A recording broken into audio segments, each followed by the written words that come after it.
100% of the upfitting and just lease the actual vehicle now. So that would show a reflection of the lease payment. Yeah, and keep in mind, we're selling used vehicles, Yeah. so you've got to keep that in mind too. So far this year, it's about 45,000, I think, has came into the general fund. So relatively speaking, it's not gonna fluctuate that much in that expense line. Jason? Yes, sir. Question for you. Under the terms of our lease with Enterprise, describe, is any maintenance included in Yes. the lease? So And part what of, about we the warranty? What do kind of pay, warranty we do pay have a on maintenance the fee.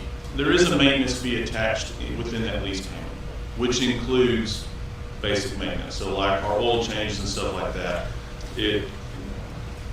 We have contract, I don't want to say contract. There are people that, I guess they do contract with Enterprise to provide services, so it's not our contract. And yes, monthly maintenance and stuff, there is a monthly maintenance fee that we use, and they'll go get their oil changes and stuff like that. So yeah, it does cover some maintenance.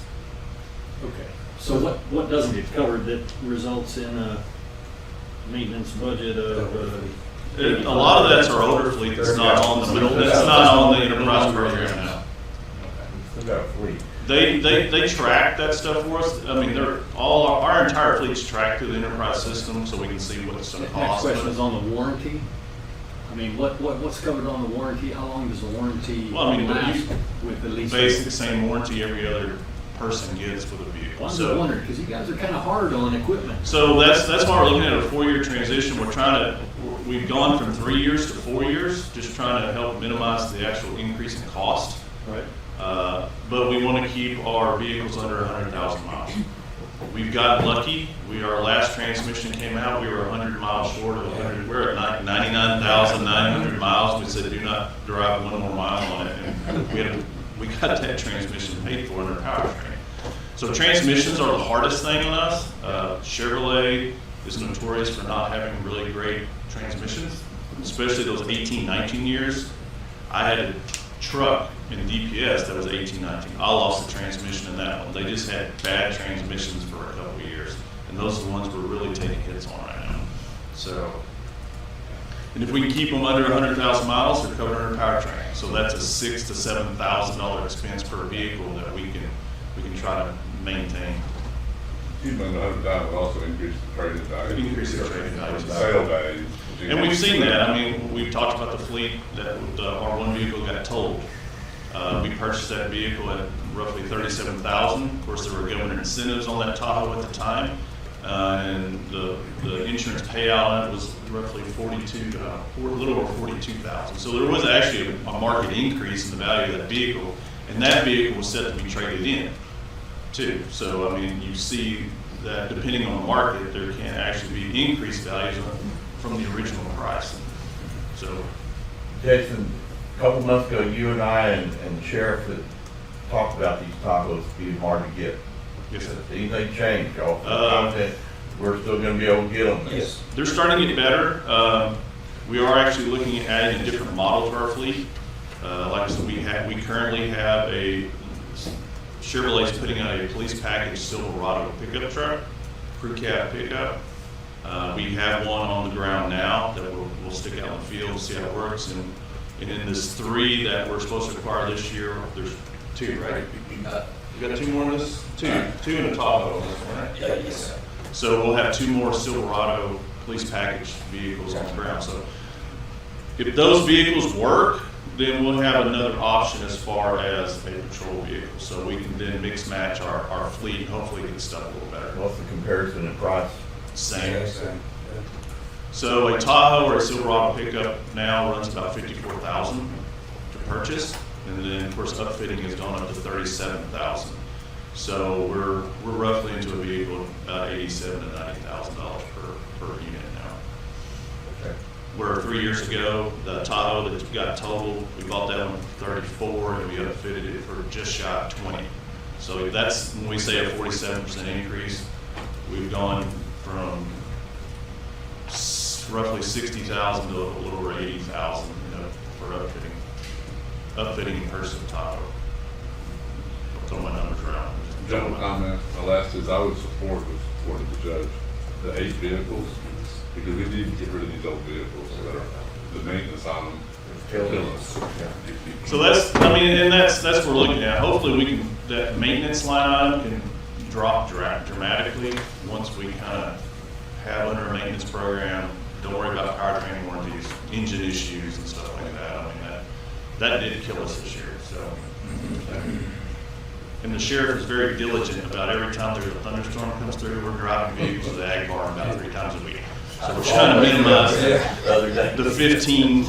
15 hail damaged Tahoes that we had this year. So it's all hands on deck when a thunderstorm comes through. I would like to kind of see, take another look what it would look like if we kind of go more with the road and bridge model, purchase and finance as opposed to the lease. One note on that, as Commissioner Harris said, yes, and we talked about Tanya running that stuff to a debt note. The problem is it's the acquisition of the vehicles. Because you've got an entire enterprise network that's locating vehicles for us, all of us from dealerships to fleet sales, and it would almost be a full-time position for somebody at our office to call every fleet dealer, look at who has this and who has that. To get vehicles now is a process. And like I said, we got 3 vehicles on order. Last year, GMC was only manufacturing 4,500 Tahoes for the entire United States. And that included private sales too. And for us to get the ones that we got, that's enterprise that did that for us. So. Chris, I agree with that. I think it's better to try to deliver it because it gets out the end of the budget. Just do that. Yeah, but it's very problematic, so. Yeah, I What I hear. understand. I'm just saying that we should look at it, and who else is out there? Is there any way that enterprise could continue to support it without leasing them to us? No, that's their business. That's their business. Yeah. And they make, and relatively, they make very little. Yeah, we went down that same track, so. Yeah. We've been there, done Yeah. that. And what I'd like to share with the court while we're on and the public is I know it's a big ask, but I feel I've done my part as sheriff to find other ways. I brought in $1 million a year for the last 3 years. In this last year, I have purchased, which you can count it or not, that Bearcat at $319,000. You know, I would never come to the court for that. I have purchased 3 other units at $80,000 apiece, $240,000. I purchased 2 OLS out of OLS funds. I purchased out of my commissary $80,000 Suburban because that transmission went out, it was wore out. I bought a seized, out of my seizure funds, I bought the Tahoe $35,000 that was worth $100,000+. So I really feel I've done my part. That is, you know, before we want to count the Bearcat, other vehicles I brought in my fleet at no cost to the county. I understand. And But right now, we're trying to figure out expenses. And in this sheriff's budget, I do have, at the top, I didn't know we were covering all of them, but I'm prepared, a deputy. Like I've talked to the court for a few years now, I am trying to, you know, at 1 deputy, it's gonna take me, you know, well, I've got one, it's taking 4 more years to get it 7 deputies. But, you know, I feel that's where we need to be to kind of handle the call of mental health transports in today's crime. So in that is 1 for 1 deputy, which is new hire. Talking. Okay, anything else for the sheriff? This is on the sheriff's department, go to sheriff's annex next. Yes. You ready? Okay. This is, 564. Yes, slight increase of that of 5%. Utilities, you know, utilities cover, you know, electric, the water, and water services. It's kind of hard to say, well, you know, how much electricity you use. Seems like it's getting hotter nowadays, but there's a slight increase there. Any questions about that? Very good. One more. The mine's the health and emergency services. That's 6:30. That's emergency management. I'll give you some good news. I went down a little bit on that one.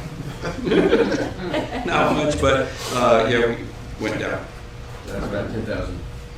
So, and then I dropped down. I'll come back up to the sheriff's office grants. Right. yes. Okay.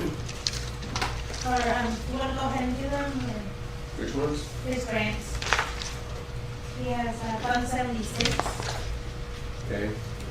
we'll go to the back of the, Yeah. back here. So, I don't think we normally cover this, but I mean, this, We're almost there. okay.